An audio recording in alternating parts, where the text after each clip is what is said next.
As Scott mentioned, I'll be the moderator for tonight. My name is Connie Carter. I'm with the Canadian Drug Policy Coalition. I'm going to invite our panelists to come up, and then I'm going to introduce them. And while we're waiting for them to come up, I'll just put in a quick plug for the coalition. You can check us out at www.drugpolicy.ca. We're awesome. We're a national organization committed to drug policy reform.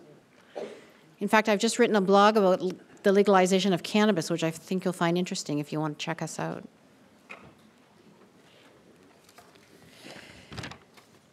Okay, I'm going to introduce our panelists, and while I'm doing that, people are going to be circulating with pieces of paper that you can write your questions on, and then they're going to bring them to the front, and we'll take your questions in turn. So if you have something that you want to ask as a clarifying question about how heroin-assisted therapies work, please ask away. And if you have anything else you want to ask, please also write that down on a piece of paper. So in the meantime, however, as it is my pleasure to introduce the panel. As you can see, Scott is sitting at the far end. I'm going to start by introducing Dave Murray. So Mr. Dave Murray. Dave is a participant in both the NAOMI and the Salome clinical trials, clinical heroin-assisted trials here in Vancouver. Dave is also the founder of the NAOMI Patients Association, a group of former participants in the NAOMI study. Now, the NAOMI was the first study that was conducted here in Vancouver, stands for North American Opiate Medication Initiative.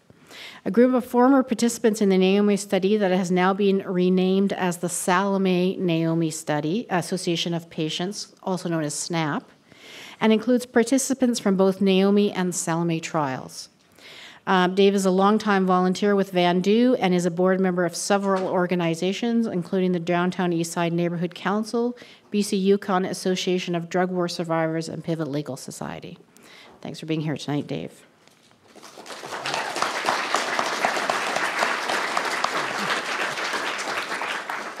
Sitting next to Dave is Dr. Gabor Mate. Dr.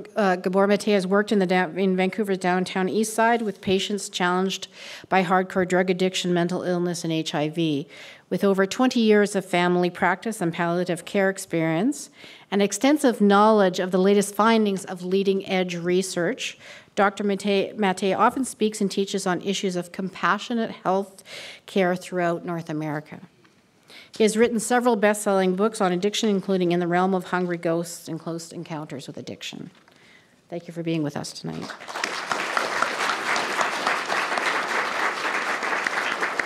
And last but not least on our panel is Dr. Bruce Alexander. Dr. Alexander is Professor Emeritus in the Department of Psychology at Simon Fraser University. He is a noted researcher and advisor on issues of addiction and has published many academic articles on models and causes of addiction, treatment of addiction, harm reduction, and drug policy. He is the author of the book Peaceful Measures, Canada's Way Out of the War on Drugs, and the more recent, The Globalization of Addiction, a study in the poverty of spirit. I think it would be fair to say that our panelists tonight are pioneers in their fields and very distinguished, each in their own way. So,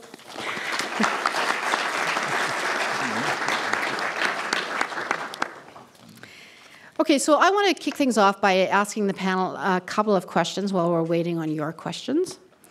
So I think one of the places I want to start is with giving each of the panelists a minute or two to talk about their responses to the film. What did they like about it? And what critiques, if any, do they might have about the film? So why don't we start with you, Dave, and see where that takes us. Yeah, well, it's different a little bit than what we have over here in at Salome and NAOMI was, because here obviously it was a study, and they didn't have all the things that they had there. So it was quite interesting to see what a program, a clinic looked like for me, because the study's quite different. You know, it's much more regimented, and there's less, you know, like social aspects to it. Like the housing thing was quite interesting, and you saw them getting together for meals and things. And it seemed very small, the clinic. You know, I think at the end it said what was it? There was 6 clinics with 100 participants in 6 cities in Denmark. I've read afterwards that there was, I think it was, they were built for like 200 capacity, 200 or 300, I think it was. So they hadn't hit capacity at the time the film was made. So I mean, I think it would be great to have something like that here in Vancouver. I think it would benefit quite a few people. They were giving out money there? Giving out money. I didn't notice that, but yeah. So it would be great to have something like this here in Vancouver. I think we're a community that would benefit big time from having clinics like that. Thanks, Dave. Dr. Mattei, do you have any comments on the film? Well, two. One is it gave me a sense of personal hope because the guy in the film who hadn't cleaned his apartment for 10 years, I'm the same way. And I thought, maybe if I could go to one of these clinics, I would clean my room. But the other really is the point that the federal government absolutely misses. You know, that when they talk about recovery, they really think that there's some kind of contradiction between maintenance and heroin prescription on the one hand and recovery on the other. It's as if these things are somehow in opposition to one another. And what you saw in the film, of course, was striking, is that people start off wanting to get blasted. And then what they want towards the end is they want to lower their dose because they want to become more conscious. And they have the intention of actually making something of their lives. And so what the government really doesn't get here in Canada with its current policies is that their goal, and you know, and I can well believe that their goal is recovery, is not in any way vitiated by an approach that involves giving people what they need when they need it. That in fact doing so will in the long term promote more recovery. And given how this recovery-based approach just is a complete and utter failure when it comes to many, many thousands of, tens of thousands of users, it's instructive to see in this film how the very fact of giving people their heroin actually leads them to wishing to use less and to be more productive in their own lives and contributing to society. So that contradiction really needs to be obliterated in people's consciousness. Thank you. Dr. Alexander, do you have any comments on the film? Oh, just one quick reminder. If you have questions, if you could just one thing, could you just wave them around so the folks in the room can pick them up from you? Thank you. That's great. Well, yes. I'm hoping that the film will be shown at the Conservative Party conference.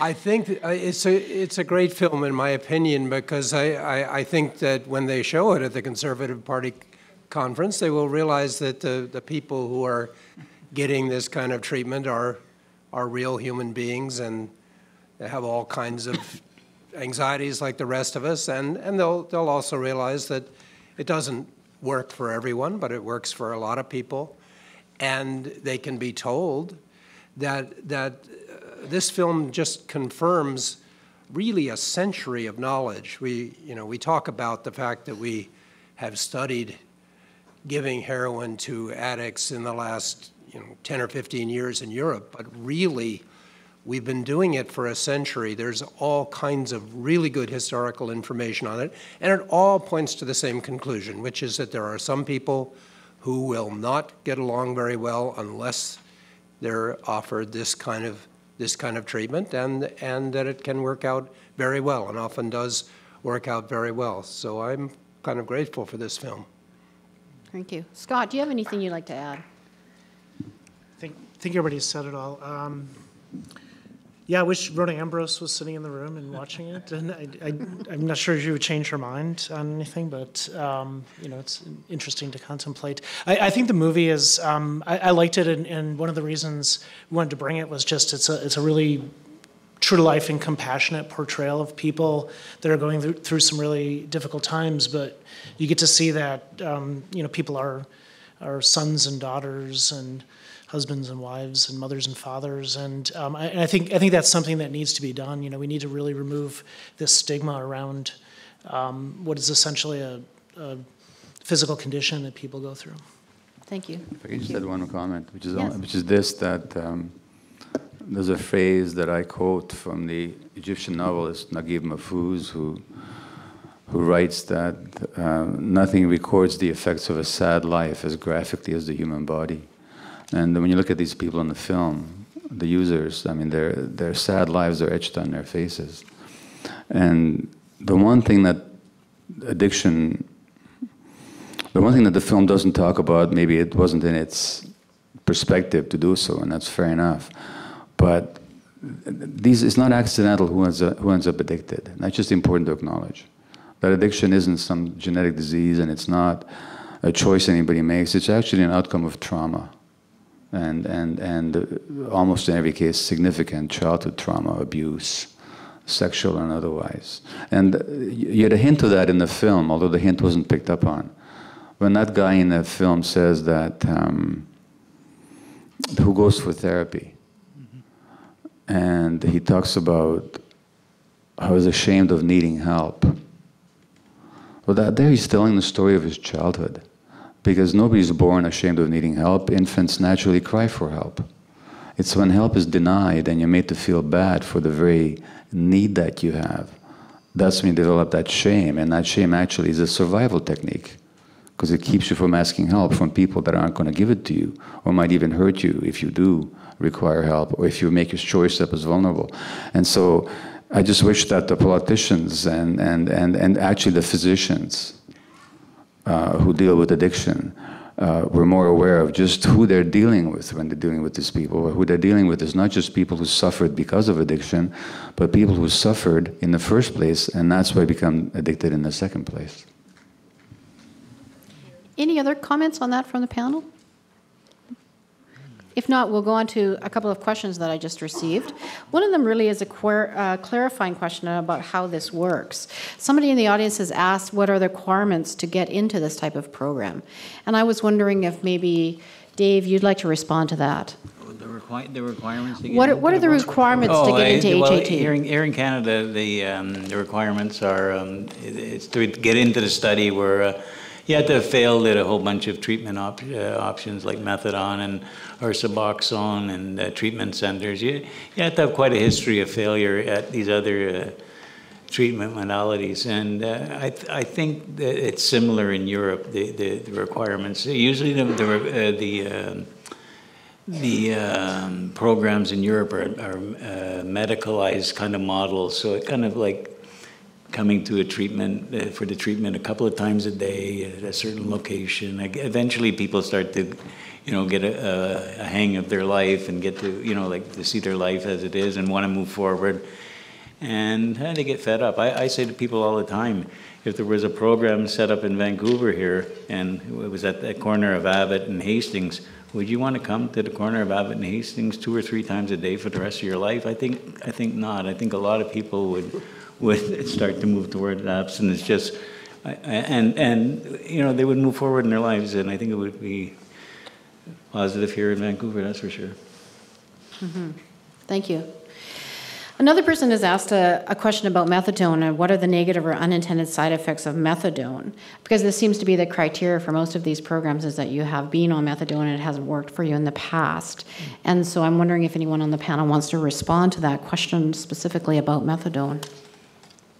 Well, methadone is a synthetic opiate, and it occupies the same molecular receptor sites on the surface of cells that other opiates might, so that it means that when you take methadone, you don't have withdrawal symptoms. As any opiate, it can have significant side effects such as sedation, dry mouth, constipation, all kinds of effects throughout the body, emotional problems, depression, and so on. Overdose can lead to somnolence and obviously even death. It can significantly impair your functioning if you have too much of it. But it's like with any medication. There's no medication that you can give that will not have potential side effects for some people. And this is the point that, again, that the government doesn't realize, is that Rhonda Ambrose says that methadone is a good treatment for heroin use. Well, that's true some of the time. In fact, that's true a significant percentage of the time, that you can give somebody methadone. You haven't treated their addiction. They're still addicted. They're just addicted to something that you can take by mouth, and they're addicted to something that's legal. But it's like with any other medication. You have X number of antidepressants, but that there's some people with depression who simply will not respond to 4 different antidepressants, so you give them a 5th one. And the same with methadone. Some people just don't respond to methadone. Who knows what's different about their chemistry, what's different about their receptors. But there's something different about them, which means that when they get the methadone, it does not stop them from craving opiates. It does not stop the urgency of their opiate desire. And that's a small percentage of opiate addicts, but it's a significant percentage. And for those people, the methadone is simply inadequate, and then you have to give what will work. And what works for them is the heroin. There are also people for whom heroin doesn't work, as a matter of fact. But in this case, we're talking about people for whom the methadone fails. It just fails. It just fails to satisfy. It fails to stop the behavior around addiction. So then they need the heroin. Thank you. Speaking from experience, I've been on methadone probably at least 10 times in my life, and I've been on, I think the longest time was maybe for 8 or 9 months, but I never stopped using. I mean, I kept the dose to a low dose so that I could still feel the heroin, and I think the methadone was just an insurance so that I wouldn't be really sick. And so I mean, it didn't work for me ever. What about methadone for pain? Methadone for pain? Well, when I worked in palliative care, looking after terminally ill people, sometimes when morphine didn't work, we'd bring in methadone. And so it'd be a useful adjunct in the treatment of some kind of severe pain. However, the problem is that when somebody's been on methadone for a long time, then methadone will not work as a painkiller for them very much. So if somebody is a virgin to methadone, then you can give them methadone as a powerful analgesic. But for somebody who's on methadone already, adding more methadone will not do very much for their pain relief. What about somebody that doesn't get anything for pain for years? Indeed. Thank you. Connie, I'm wondering, can I ask a question? Yes, absolutely. So I'd actually like to ask it for Dave. I'm wondering if he would describe a little bit of some of the benefits he experienced being on the NAOMI and the Salome study, and changes, if you would. Yeah, so I'll go really quick here because I did the the NAOMI study. It was from 2005 to 2008. I think I was about in the middle. And I got off, I think, around 2007. I went into, I went into a 2-month downward spiral, right? There, lost everything that I gained by being in the program, and ended up homeless. Went to tried detox and treatment, and about 3 months I kind of maintained it, slugged it out. But I went back to heroin over that winter. The next spring, I tried it again, went to treatment again. This time it kind of worked a lot better, and I kind of like struggled for a good nearly 3 years. It was a struggle, and eventually I went back to my addiction again. It was where I found the solace and where I could function, you know, where it would make me feel okay. I know it's hard to understand for a lot of people. When we say this, a lot of people, it just made me feel all right, where I could function every day. I got back to my addiction again. I try it now. The new drug came out that was approved with Suboxone. So I went on Suboxone. That was okay for a little while, and then I slipped on that too. And Salome was coming up, so I applied, and I was in there. Now my 1 year's up, and they've got me on now this an oral liquid, excuse me, it's not Subox, oral hydromorphone, which is what they call Dilaudid. It's a painkiller. It's not really maintaining me very well. I use heroin now, again, street heroin. And I don't see much of a future doing this, of course. So I don't know. My future's up in air right now. I'm really. Now it's possible that the Saloma study will show that, which is NAOMI study indicated but didn't prove, that intravenous Dilaudid works as well as intravenous heroin. Yeah, and maybe. if it shows that, then maybe you might be a candidate for that later on, right? Yeah, maybe. But I'm saying But right now, the oral's not really. The oral's not doing it. Yeah. No. Thank you. I'm grouping the questions a little bit here because there's lots of questions. And so I think there's several questions here that ask about or pick up on attention itself in the film around the rightness of this approach. And I think even the staff members are struggling a little bit in the film to try to answer some of the questions that are being posed to them about this. So I'm going to actually ask you, Dr. Alexander, if you want to comment on what's the struggle behind whether or not this is the right thing to do? What do you think is given your familiarity with the history of drug policy, what do you think is going on there? Well, it is indeed very interesting in the film that the nurses are actually hesitant about this, and of course they know all the pharmacology and they have lots of clinical experience, and yet they are. And I think the reality is that we are in a particular cultural position where we've all been bombarded all our lives with incredible stories about certain drugs, and including heroin, and it's almost impossible not to take them seriously. And this is an obstacle for any kind of rational treatment. What I have learned, however, from decades actually of teaching pharmacology courses and addiction courses at SFU, is that if you get people together in a room for a semester and it's simply tell them the facts. I mean, it's not necessary to embroider the facts or over-dramatize the facts or anything, but just simply tell them the facts. By the end of a semester, virtually everybody understands that, heroin is a drug. It's like other drugs. It's like Dilaudid, and it's like, well, all the rest of the opiates. They're really all in the same family. They do the same things, and the panic disappears. But it requires that long. It requires a lengthy exposure to simple facts and clinical studies and reports of people who are not addicted, have taken heroin experimentally, and all this stuff. There's a huge body of information, which if it were only public, we would be able to, I think, demystify and de-demonize heroin and therefore be able to treat it rationally.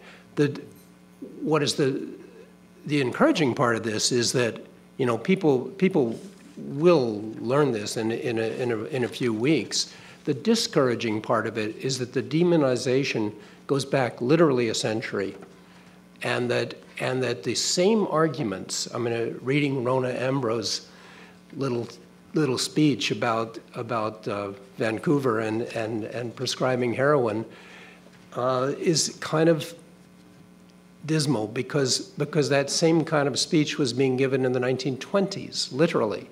The 1920s, the 1930s, the 1940s. The demonization of this drug is a very, very long established thing, but we can get over it, and that's why I think I'm really honored to be here in the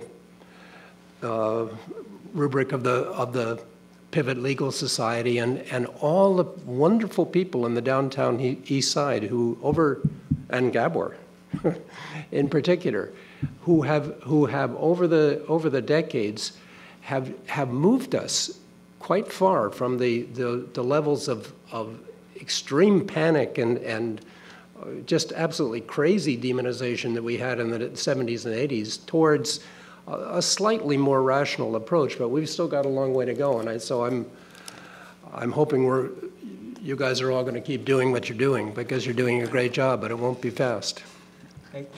I'd just like to. I wanted to add to something about what the Danes went through to get this. They didn't have a study in Denmark. They went straight to program, and the most recent evidence that they had to rely on was NAOMI. The evidence that came out from NAOMI. It was published in, I think, 2008.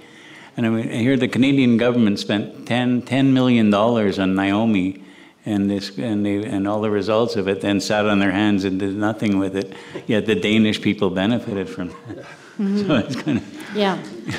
And incidentally, if you want to go to what happened in Europe, the Swiss actually had a referendum on heroin-assisted treatment, where it was overwhelming. The population voted for it as a treatment program. And I think they have 23 cities in Switzerland where heroin-assisted treatment is an ongoing program.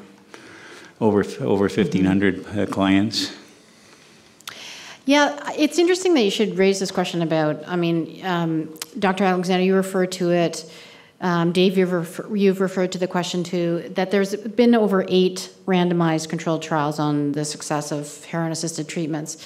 And for those of you who don't know, randomized controlled trials are the sort of top of the sort of hierarchy in terms of research that's looked at as being the sort of the most legitimate. So the evidence behind this is very strong. So the medical evidence behind this is very strong. And I think to some extent the people in the film make a really good case that this is also the right thing to do ethically. And so a number of you are asking questions that get at, if we know this, then why don't we do this differently? Why don't we just make this more broadly available?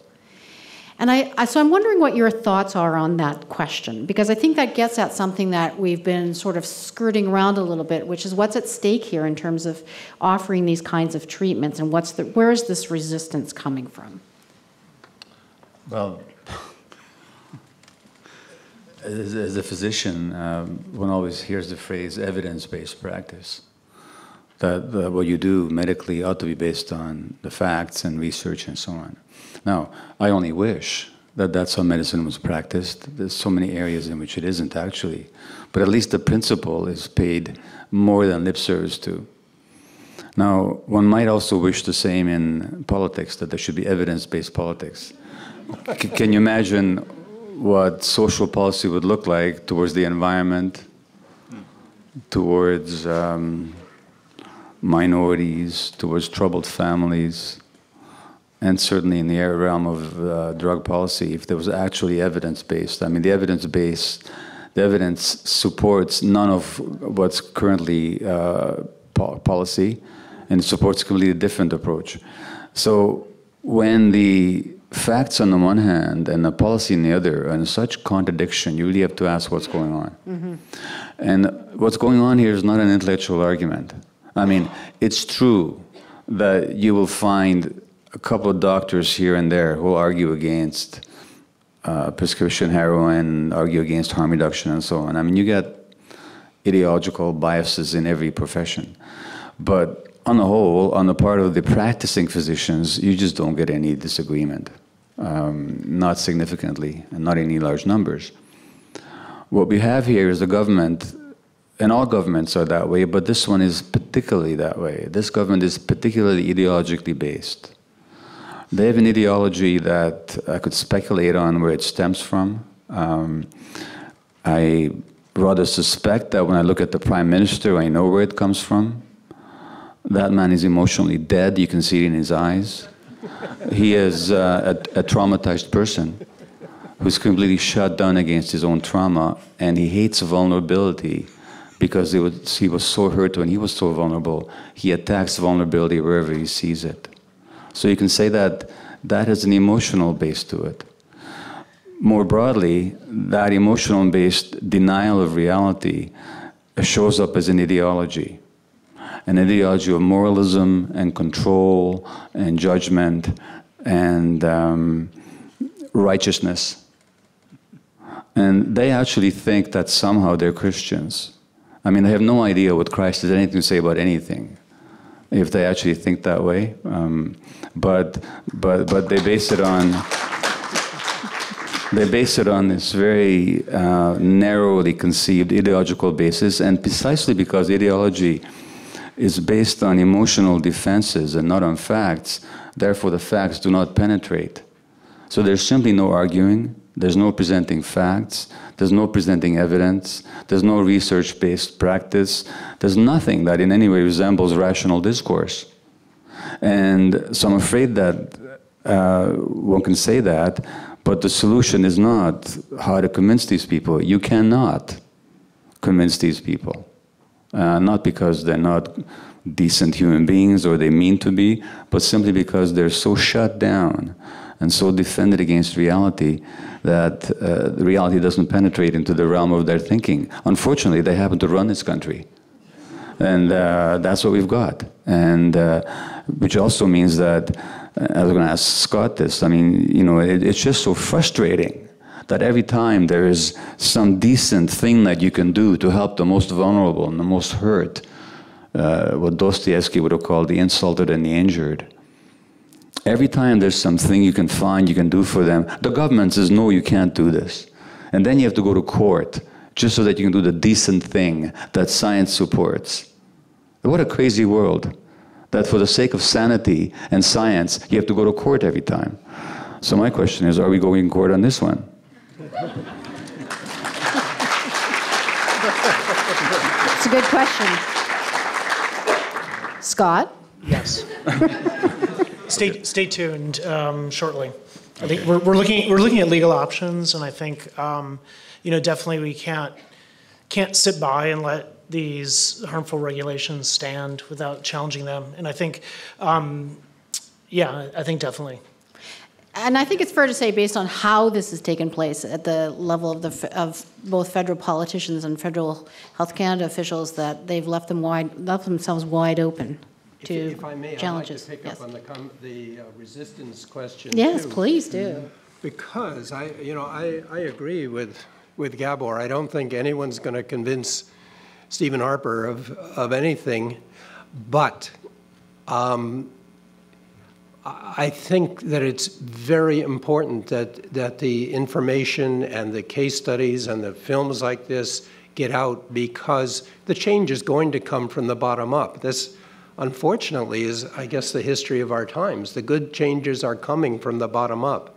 And if we look at Vancouver over the past 50 years, we have seen an incredible change in the way people here think. I mean, most of you are too young to know what Vancouver was like in the 1960s and 70s, but it was a brutal place for any kind of drug addict. I mean, brutal in a way that you know, we don't see it anymore. And people were spending most of their lives in the BC Pen in Ocala and getting brutalized on the way in and while they're there and on the way out. That's changed. It's changed a lot. The public opinion has changed significantly, not enough.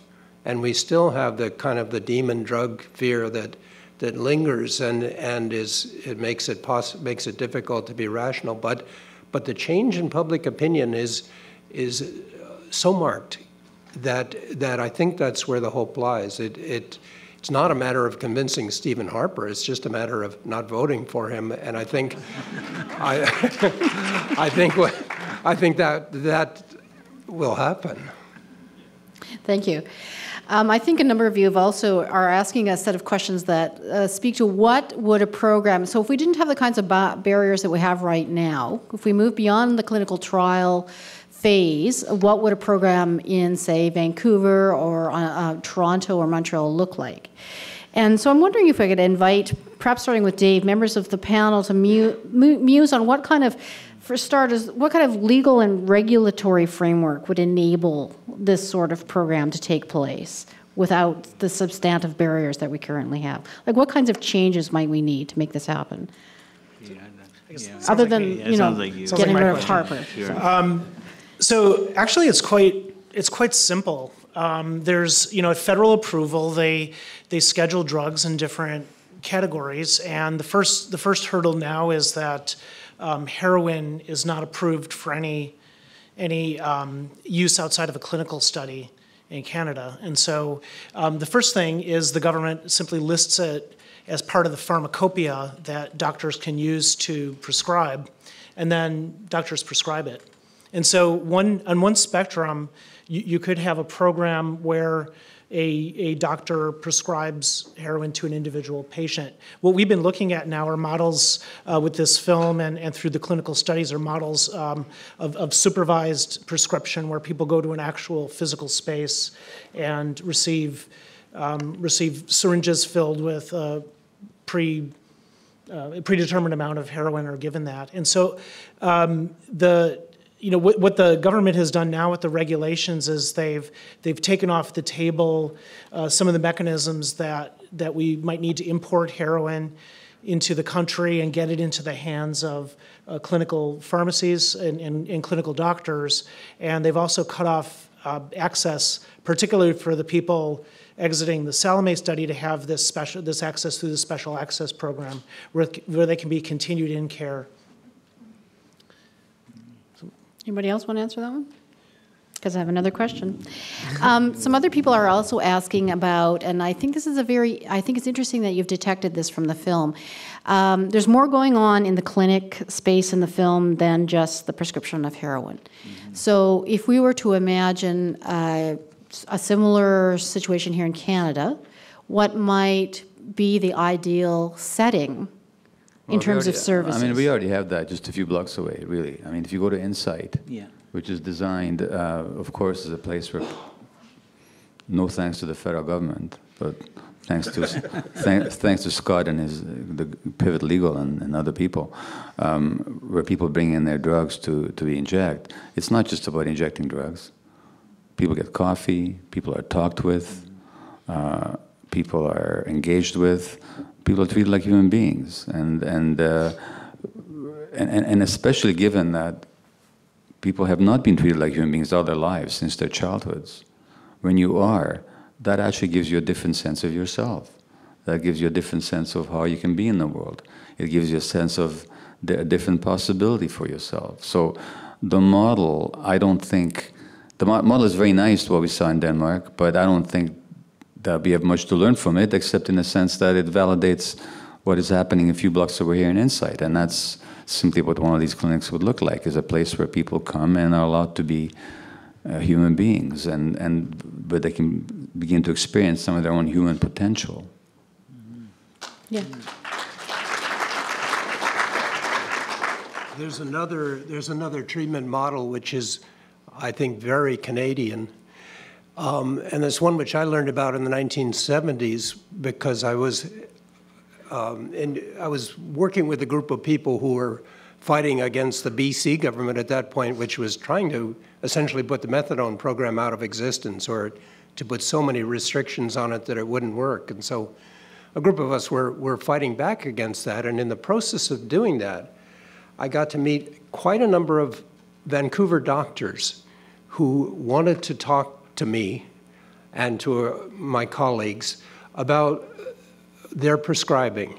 And these were generally speaking family doctors, and they were, in most cases, prescribing morphine to heroin addicts. And you would need to know that for most, or most, I think, heroin addicts, morphine is a very, very good, acceptable substitute. These were regular doctors who had a regular practice, but some of their patients were, for whatever reason, needed to have these prescriptions, and they were doing it.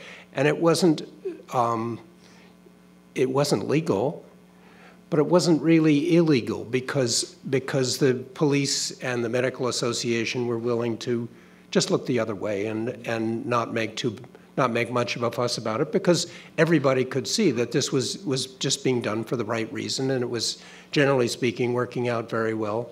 I think that there's lots of room in Canada, in our history, for doctors having just a few patients, and we could hope to go back to that. You know, as a doctor, I should know this, but I don't. But Dave and Bruce, are you aware of any reason why heroin would be considered more addictive than, say, morphine or Dilaudid or some other opiate? More addictive.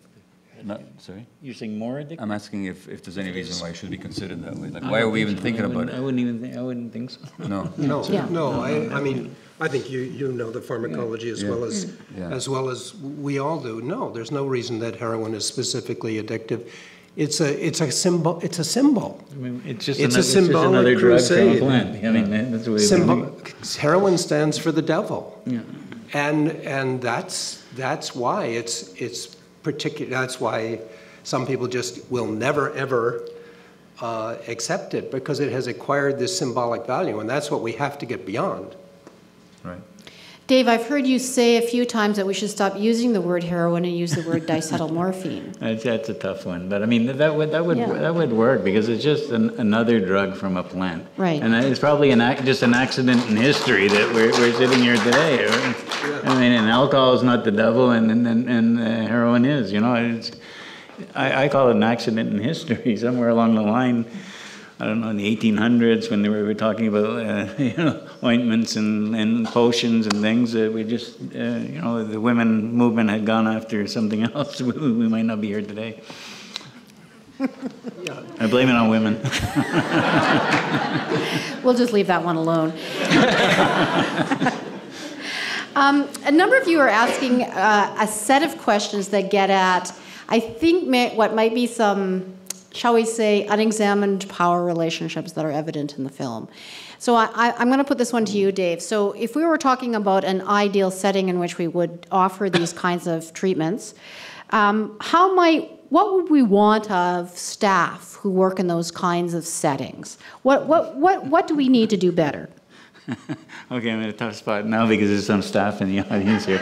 And, no, Well, I'm telling you, there's some not really... to besmirch the current folks, right. I tell you, the staff over across the street here at Salome, they're really dedicated people, and they're really, really caring individuals, and they'd love to see this eventually become a program. And there's a couple of doctors here today I see tonight from the clinic, and they're the heroes of this movement, because they've been fighting for this for many years, and I think we all applaud the doctors and the staff here. And there's nothing they'd like to see more than having this become a program. In the film, you saw how the people were reacting to the staff. They were loving, caring people, and they wanted to, help people, make people's lives better. It's, I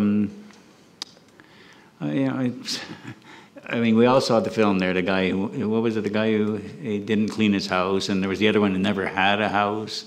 And so they were helping them get all these things together. I noticed in the film there was like a kitchen. They were having food together and all that. These are things that could be in a program. I remember we had a guy here from Sweden, and he came over once just before the Olympics, and he described how they were doing the methadone in Sweden. And it was this umbrella kind of thing, a one-stop shop where the people would come and get their substitution treatment, which was...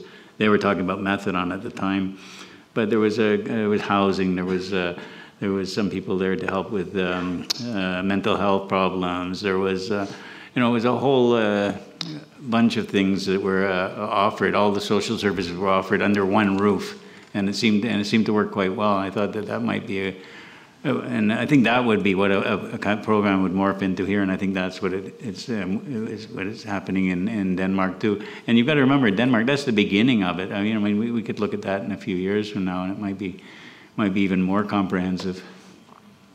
Yeah, terrific, terrific. I think that one person asked a question which I think is probably something that we can just answer yes to. They asked, can we get this shown on television, this documentary? I think the answer is yes, we can certainly try to do that. And I'm assuming that question touches a nerve in terms of, like, how do we let more people know about the success of these programs?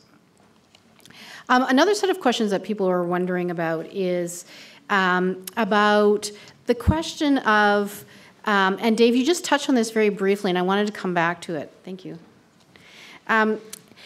What do we need here in terms of, like, it seems to me that the provision of prescription heroin is part of the puzzle, but and as you said from the clinic itself, there are other things going on in the clinic, but a number of people are asking about what other kinds of things need to happen around that. So you just talked about the fellow in the film who's trying to find a home and some other stuff, and I'm just wondering if the panel wants to comment on some of the other things that are at stake here in terms of what we need to provide. Well, the one thing that's missing from the film, and it's not a critique of what they're doing there, but I think what's necessary is nobody uses for trivially. I mean, I don't know what happened to you in your life, Dave, but you didn't wake up one morning and said, my ambition is to become a heroin-dependent person. That's not how it started. And, you know, you talked about how it makes you feel, and let me just ask you, I mean, how does it make you feel when you take the heroin? How does it make you feel? Well, you're right, Dr. Mate. I didn't wake up one day and say, hey, I want to become a heroin addict and well, give up my family, my friends, everything I ever owned, and end up homeless on the corner. No, it's not something that I've never spoke to anyone that's what they seeked out. It's something that their life experiences have led them to. This is the only thing that actually makes them being able to, myself included, to live and to function in society somehow. So what is it that, I don't mean to be too personal, but what is it that it gives you? What's the feeling that it gives you that allows you to be okay? Well, I've read your book, so so I know about the warm, soft hug, I could say. So really, it gives you peace of mind. Yeah. Oh, yeah. Okay. Yes. Peace of mind. So in other words, what people are after is what we all are after. The people people addicted to substances, they just want what everybody else wants, which is peace of mind and connection and a whole bunch of other things. And what the film does not explore, and it wasn't its purview necessarily, but the clinic doesn't seem to engage them in that kind of discussion. Is what I know it's the beginning, so I'm not critiquing it, but I'm saying what's also necessary. Yeah. What would also be necessary is an exploration of what that's all about for people. Like if you don't have peace of mind, how come you don't have it?